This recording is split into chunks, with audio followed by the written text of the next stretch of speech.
I was curious, how many of you launched an ICO this year or last year? Any of you launched an ICO? Yes, 1, 2, 3, 4. 4 people in this room, 5. Sorry. 5 people in this room launched an ICO. I'm gonna spill just a little, one bean of your statistics, is it okay? I heard Jeff said me just now that about 35 ICOs are being held every week, right, Jeff? Yeah, so in this week, mostly November 1st, 35 ICOs are coming to market. And the SEC in the United States has counted 5,300 ICOs. So when Roland says, who here hasn't launched an ICO in the last year? 5,300 ICOs is a pretty good chance that a lot of people in this room have, of course. No, I'm okay. But I thought what I'd do is step back for a little bit. I'm the CFO of Steemit. I've been with the company since May, I mean. And, and one thing I'd like to say is just thank you all for being here because, I've worked with a lot of companies over time, and it's rare, if not extraordinary, to see a user base, a group of people who are so committed to the platform as this group is. And one of the things that struck me when I first joined the company is just how dedicated people were to Steemit. And I think we have a terrific future ahead of us, and all the things you're going to be hearing over today and tomorrow are part of that.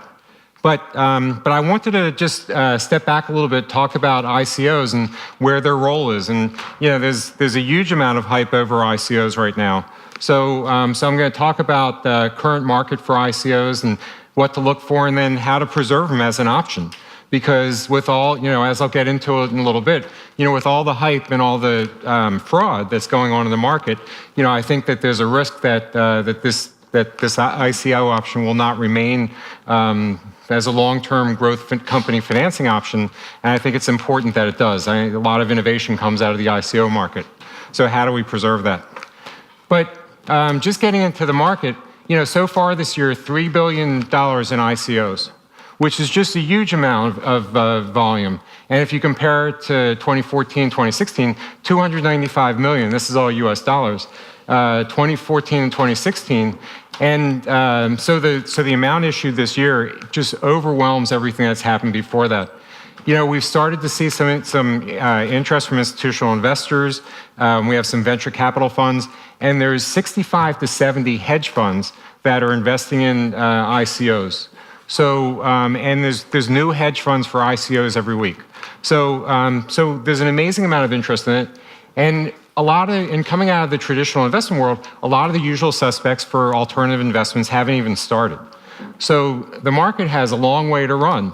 What we usually see is family offices start getting involved, and foundations and pension funds and insurance companies, and most of those people haven't even started. So we see this huge amount of interest so far, this $3 billion, and we haven't even started to scratch the surface of the traditional large investors. That's just a graph of what's been going on. I mean, I joined the company in May. I've been watching the market for a while. I joined the company in May, and you can see in May, the ICO market was big, but in September, October, and again, expectation for November, it's really just taken off. So between the time I started with the company 6 months ago and now, I've been watching this happen, and it's really incredible. And then this is the ICO market compared to venture capital funding. So the ICO market just dwarfs traditional equity funding. And so what we've seen is that it's become a really large, it's become a large market. It's become a very important part of how blockchain companies and technology companies get financed. And it's like I say, far outstripping what's happening in the equity markets. So one thing I wanted to do, just to level set, is that we talk about $3 billion of ICO issuance, and which is a large number, but we have to remember that that in the traditional markets, it's a drop in the bucket. So this is Toys R Us, which is a U.S. based toy store chain, filed for bankruptcy. And and what they're saying as a result of the Toys R Us bankruptcy is that there's $7 billion of defaulted debt that is going to be this year in leveraged loans. So when we talk about $3 billion in ICOs, we're still talking about a really small market. However, there's a lot of problems with the market.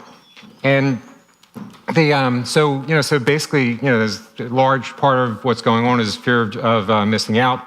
And if you look at this number from Mangrove Capital, which I think is in the UK, that if you invested in every ICO and you'd have a 1,320% return, which is envious. If everything had a 1,320% return, life would be a little different. But what's going on is that these big returns are bringing in new investors less familiar with ICOs. And I'll tell you, as a finance professional, I talk to my colleagues all the time, and I'll talk about the ICO market, and I'll talk about cryptocurrency. And in the finance world, I usually get a blank stare. And then I'll say, like Bitcoin? And so, oh, Bitcoin, yeah, I've heard something about that. But these are finance professionals, and the people who are really starting to drive a lot of the traffic in the ICO market are finance professionals, where you look at them and say cryptocurrency, and you get a blank stare. But they've heard about it, and they've seen these kinds of returns, so they're very interested in the market. So what's going on now is that there's definitely a lot of fraud in the market, or there's a lot of hype, fraud. I mean, it's part of the same thing. But Token Report, which tracks ICOs, saying 1 of 10 tokens are actually used. So when you think about that, 1 of 10 tokens sold in an ICO are used in running the network.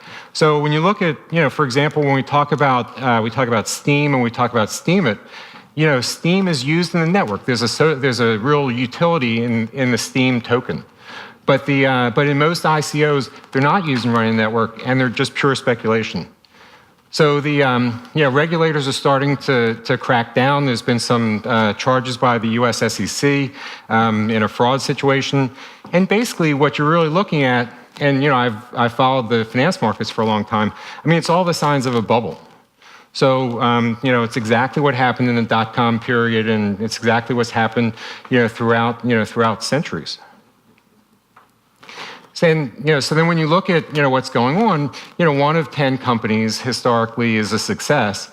And, I go back to what the analogies are, and, I look at this as in some ways a form of crowdsourcing. So I went back and looked at Seedrs, which is an equity crowdsourcing platform in the UK. And, according to Seedrs, 4 in 10 of their startups have failed, and exits have been very few. Seedrs, I think, has a couple, and one of the other platforms has a couple. And then valuations are, and I emphasize, opaque. Because, when you see valuations come out of whether it's Seedrs or any other platform that's sponsoring equity crowdfunding, you have to take that with a couple grains of salt. So you're seeing that historically, if you're looking at this market and you're comparing it to similar markets, there's definitely going to be money lost. And ICOs have an added complication because you actually have to figure out how to make the ICO work. So it's not just equity. It's like, what does the ICO do that causes it to have any value outside of pure speculation? So, I'll just kind of skim through this. I mean, when I look at ICOs, I look at the same markers that people have looked at for investments for, forever. And, what's the problem that the company solves, and who's the team, and what happens to the money, and, that type of due diligence and that type of scrutiny really isn't being applied to a lot of what's going on. And I look at white papers all the time, and, sometimes I'll see companies that have raised, 7 figures of US dollars through an ICO, and the white paper will either be unintelligible, or the white paper won't even be related to what the ICO is about. And I saw a company that literally raised $6 million US dollars equivalent, and the white paper had absolutely nothing to do with anything that the token had to do with. But people don't read it, and people aren't aware of what's going on. And so before the situation gets better, it'll get worse. And I look at it, like I say, as I look at it, like I say, as crowdfunding. And, so despite everything, there's something there. So if you think about equity crowdfunding, ICO is really a superior vehicle for funding growth companies. So, blockchain transparency is really critical. So people have, much better idea of what's going on with the company. The crowdfunding platforms have very limited reporting, and the reporting they have is fairly dubious. You know, you have smart contracts, but you have to have a viable business. But in the long term, there's definitely something there. So, you know, there's no, in an ICO, no equity, there's a customer base, you know, you can compensate the people who are working on the platform. I mean, you don't have, and, you know, part of it, and this is why I talk about democratization of finance, you know, you don't have venture capitalists involved. So you can go raise money and you don't have anybody who's sitting there saying, no, my money gets out first and you're going to do things my way. And ICOs are much easier and lower cost than traditional VC financing. Having said that, you know, VCs actually provide some value. So, so one of the things to think about with an ICO is, you know, is our VCs involved and do they have a track record of building companies? And then, I'll get to this in the next slide, but you know, a number of the ICOs actually use a hybrid model where there's a pre-sale offering to investors and advisors at a discount. Now, I put Filecoin in parentheses because there's a lot of controversy about Filecoin, raised an enormous amount of money in an ICO with a heavily discounted pre-sale to advisors and investors. And there's been some talk in the community about whether that was actually payment for real advice or whether it was just to hype the offering. Whatever it was, it met the requirements, and you know, and they've raised you know, a couple $100 million. And then, like I say, I mean, there's a lot of VC involvement in ICOs as it is, but the question that I really have is, you know, what do you do? So you have this large market and you have a tool that can really be very useful for growth companies looking for financing. So where do the ICO markets go from here? And there's some private solutions out there that claim to provide legal compliance. So Protocol Labs, which launched the Filecoin ICO, you know, has created this distinction between utility and security tokens. The Crypto Valley Association, which is in Switzerland, has an ICO code of conduct, excuse me. And then a law firm in Switzerland has tried to do something with creating a conceptual framework for legal and risk assessment. The problem with that is that the private solutions, you know, are usually just profit-making solutions for the people who are endorsing the solution. So, so when you look at the private market solution, you really have to think about, you know, is this a real solution that's going to benefit the market, or is it a solution that's going to benefit the company that's sponsoring it or the group that's sponsoring it? If you think about Protocol Labs, for example, I hope nobody here is associated with Protocol Labs, but Protocol Labs, you know, their pitch is basically like, we'll verify everything, we'll make sure everything is okay, which works great for Protocol Labs, but it doesn't necessarily work great for the, you know, for the ICO as a financing tool. But here's the problem: is that the alternative is government regulation. So when you think about, you know, how large the market is, you think about the relatively unsophisticated nature of most ICO buyers, and you think about the fact that a lot of these companies are going to fail just because early stage companies always fail. You know, if people are starting to lose a lot of money and there's no real alternative in terms of self-regulation or in terms of self-policing of the market, you know, you're going to wind up with the government involved. And already you've seen, you know, the US SEC has warned people about ICOs or warned issuers, suggested that a lot of ICOs may be securities subject to the US securities laws. We've seen China and South Korea, you know, like banning ICOs for reasons that may have something to do with investor protection, but maybe not. And then you have Russia, Canada, and the UK have also issued warnings about the market. And then even Switzerland has gotten involved and said, you know, some of these ICOs are really problematic and may actually be securities as well. So, so basically, you know, if the government, you know, if we don't fix the market ourselves, if we don't have some self-policing mechanism, the alternative is really, I think this is just Pon's slide, which I really just liked a lot. But if we, you know, but if there's not a good self-policing mechanism, if there's not a way for us to restore some integrity to the ICO market, you know, when I say we, you know, the kind of cryptocurrency blockchain community, you know, the government's going to step in, and you know what that means is, of course, that any innovation, any real entrepreneurship, you know, is going to wind up with a, with a kind of heavy foot on it. But I think we're starting to see some attempts at self-regulation, but we've got a lot more to go. And inevitably, like I say, people are going to be losing a lot of money in the meantime. Even though it's not a large amount of money in comparison with the financial markets, the topic gets a lot of press. And it's only a matter of time before, by our own inaction, we'll invite the government in to really kind of squash everything. So that's what I had the end of my remarks. If there's any questions, happy to. Yeah, I think we've got time for 2 questions. What do you think the impact of the smart tokens will have on this? Specifically, is Steem planning to making sure that there are no excesses in the ICOs that might be raised? Well, really, I'm not a technology expert, but the Steem blockchain doesn't really lend itself to this type of just rank speculation. I mean, because there's a real use for Steem, and for Steem power, Steem dollars. So I think it's hard to see how the Steem blockchain winds up getting used for that, but it's something, of course, we watch all the time. Is Steemit a US-based company? Yes. So how are they going to be utilizing tokens in their business model if they might run, what currently Cooley they released. A legal framework called SAFT, and if they would classify it as a security token, if they don't have the utility network up. I mean, you guys have been running since 2000. I guess since last year and a half. That's kind of a long.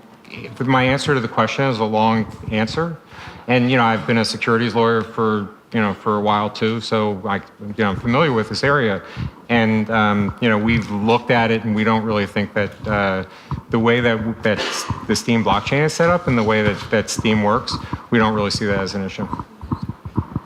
Yes, let me get you the mic so the people at home can hear your question. Okay. So I just want to piggyback right on William's question with regards to ICOs on Steem.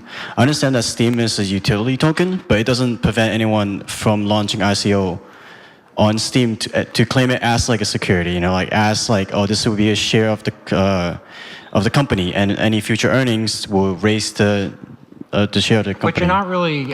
When you launch a token, you're not really taking a portion of Steemit's earnings. Yeah, but the way I understand smart media token is to kind of allow people to create a separate entity from Steemit and from Steem, where like a lot of ICOs on Ethereum has nothing to do with Ethereum. They're just using the Ethereum architecture to do the ICO. So if smart media tokens operate the same way, where people are not really using Steem, but rather just using the Steem architecture to launch ICOs, there's nothing stopping them from saying, oh, this is gonna be something like a security. And yeah. Like I say, I don't want to get into a legal discussion in the time that we've got, because it's a fairly complicated discussion. But the way that, I'll just say again, the way we've got the network set up and the way that the token works, it would be very difficult to do that. It definitely wouldn't be your first choice if you were looking at offering a security in that sense. Okay, Raz, you have the honor of doing the final question. Are you going to ask about, hey, Guy, I told you only one wristband because we're missing out on wristbands. You're wearing two. It's an alumni wristband. Hello. Hi. I have one question. If I may, sorry. Yeah. Okay. So my question is basically a bit off topic, but some of my friends asked me this. Talking about ICOs, they were like, okay, but why can't we bankroll some business we want to launch with the blockchain technology without actually launching a token, just using this money that seems to be floating all around for something smaller, like how much, that was 200 million in 3 days, I only need 30,000 to open a bakery or something like that. Why can't we do more of that and bring crypto into the real world and actually bankrolling something around it? If you know what I mean. There are proposals out there from various entrepreneurs to just create investment funds that are funded by ICOs, And it's an option. I mean, there's definitely people looking to do that. That's clearly when you get into this whole question about securities law. But I would expect that as the market develops, we will see more non-technology uses. And somebody contacted me the other day and said that, I mentioned to somebody else earlier. Somebody contacted me the other day and said they were thinking about launching an airline on the back of an ICO offering. And I don't know anything about transportation or airlines, but it was kind of like, yeah, good luck to you. But I guess you could. So somebody, I've been contacted, somebody said, well, I have an idea for an airline. And somebody else said, I don't know if you know the company TaskRabbit, which is basically, you have somebody run errands. Somebody wanted to create a company, TaskRabbit, like a TaskRabbit clone that was going to be funded with an ICO. So, so I think that you will see more of these non-technology uses for ICOs, but it definitely winds up being a different type of consideration from a regulatory point of view. Okay, thanks a lot, Jeff. Good, thanks.